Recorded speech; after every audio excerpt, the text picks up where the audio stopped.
Were kod weche mag apaya to wang'iye motenre kod weche mag gedo bende pachoka. Duol ma ochung'ne gedo pachoka National Construction Authority ogo duonde piny ewi kwan mamalo mag ute ma igero maonge lesen ma opuodhi ahinya e kaunti ma Kisumu.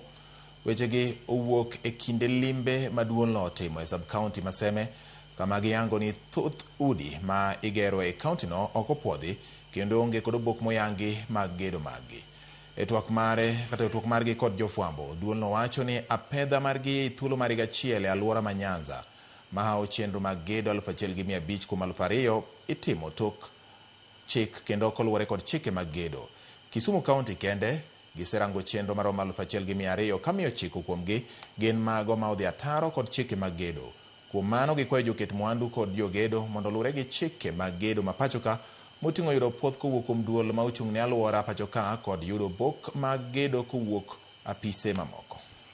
We are sampling some of the sites and so far we have had a challenging day in terms of that we found most of the sites not to be compliant in terms of not having basic documentation, not having approvals, and not even having professionals that are oversighting the constructions themselves.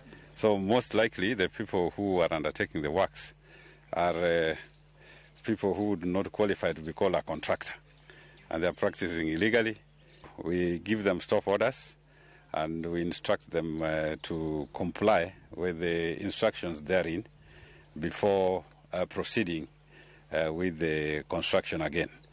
We want to send a strong warning that once you are caught undertaking such works, you'll be prosecuted. There's a law that enables prosecution